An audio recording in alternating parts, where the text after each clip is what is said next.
Jaren Jackson of the Memphis Grizzlies. For those of you unfamiliar, in July to mid-November, he started as high as 100-1 for Defensive Player of the Year at certain sports books after the Grizzlies had announced that he had undergone a procedure to address a stress fracture in his right foot that he'd be sidelined for 4 to 6 months. And by the way, he did miss the first 16 games of this season due to the offseason foot surgery. Now, also keep in mind that at last season, he was very much in the running for Defensive Player of the Year. That is correct. Before he got hurt. So he's 100-1. Now, in large part, because of what we're about to talk about, he's as high as minus 200. Now, why are we bringing this up? Well, this is a fascinating little case study in modern legalized sports betting. There's a Reddit user who goes by, Kelley, I know you'll enjoy this, lowercase u /AD massive 6666. Oh, who could forget that guy? I was going to say, I didn't catch this name. If it's been something I'm supposed to recognize. Listen, I just want to be accurate. So that's UAD massive 6666. Anyway, he titled a Reddit post called "The Memphis Grizzlies Scorekeeper Posting Fraudulent Numbers." Now, what his whole thing was, and who knows, by the way, if he has a ticket against Jaren Jackson, but he is certainly making the case that the Memphis Grizzlies scorekeeper might have a Jaren Jackson ticket of some sort. Here was his point. He's like, how could Jaren Jackson's numbers, while missing the first 16 games, have gone so through the roof that his odds have changed so dramatically? How is he a pilot? How is he amassing all of these stats? So he did a little study, and it didn't really take much of a study, right? And what he found was what's fueling the momentum behind Jackson's Defensive Player of the Year campaign. And by the way, this made Caesars, after his Reddit post, Caesars had to remove DPOY odds from the board. Other books left them up, but saw significant movement towards other candidates. The central thesis of his post is that Jackson is being unfairly awarded extra blocks and steals by the Grizzlies scorekeeper when he plays at home. In 16 home games, Jackson has accumulated 66 blocks and 22 steals. That's 16 games, 66 blocks and 22 steals. In 17 road games, just one game more, he's blocked only 37 shots and racked up only 12 steals. Now, Tim Frank, NBA Senior VP of Communications, issuing a statement denying the allegations and explaining the league's procedure for such matters. Quote, "In order to ensure the integrity of our game stats, auditors independent of the statisticians on site review all plays and stats decisions in real time during NBA games. If changes are necessary, they're made at the time or following a post-game review," unquote. That's what the statement read. All the plays questioned in the post on Memphis games were scored consistently within the rules set forth by the NBA statisticians manual. Yep. The Ringer's Kevin O'Connor decided he'd do an independent review of this. There was multiple guys that went down the rabbit hole on this, and good for them, because I think we'd be asking, if they didn't do this, we'd be sitting here asking more questions today. He watched all 66 of those blocks that Jaren Jackson was credited with at home in slow motion. He found that only 3 of them were ruled incorrectly. Yeah, and I think it was him I was reading, who he even talked about, even on the 3 of them, they were shots that he still got a finger on. According to ESPN's Zach Lowe, there used to be something, there is something starting in 2016, by the way. It's also worth noting that not all stats in the NBA are tracked by the official scorekeeper. Starting in 2016, the NBA began tracking what's called hustle stats on NBA.com. Zach Lowe said they were tracked out of the NBA Secaucus Replay Center.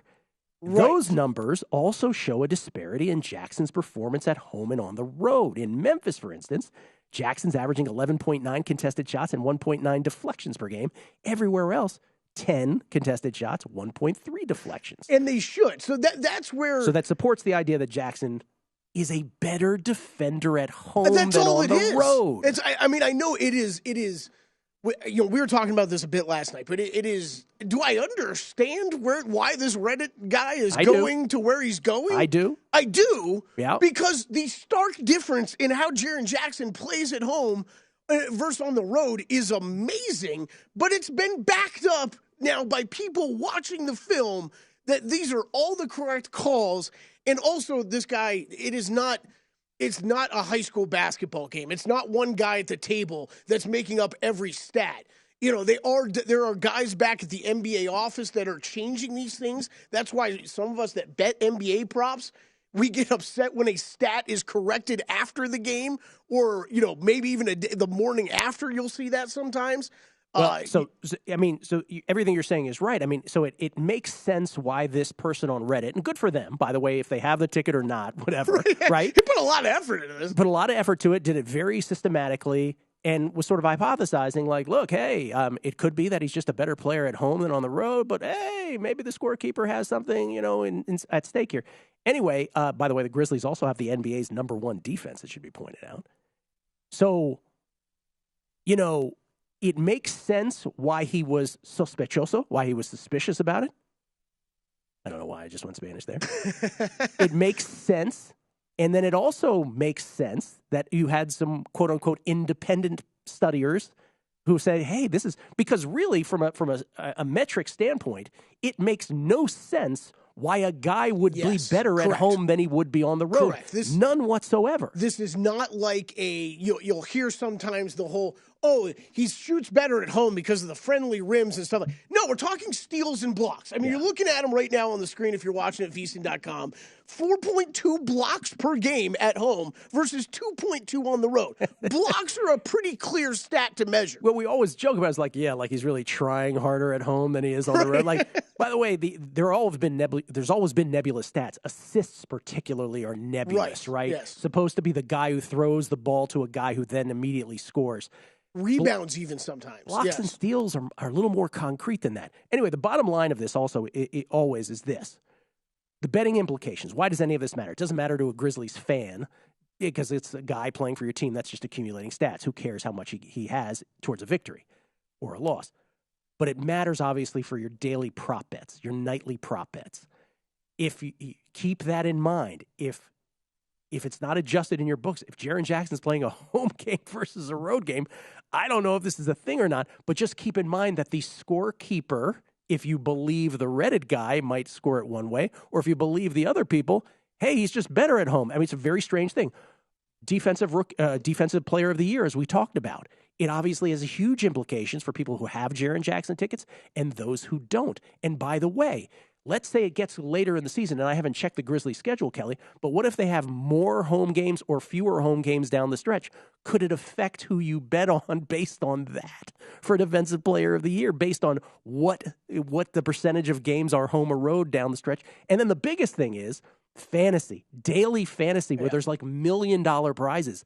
Imagine if you lose, like fading Jaren Jackson, and he gets more inflated stats at home, inflated in quotes, because they're either legit or they're not, depending on who you believe. Okay, let's go down. But here's my thing. If we go down the road of these aren't legit stats, which I don't believe that. I don't think it's a road we can go down. I'm just giving both sides. But wouldn't the response be the opposite, actually? Like, let's say you're actually a scorekeeper giving added stats to a player. You just got caught. You got caught. So you've got to go the other way That's right. to make it look like you're not doing that. I thought about that too. Dude's going to be like, I didn't see that Jaren Jackson block. I think from at least a nightly prop betting standpoint, be very careful how much you read into this situation.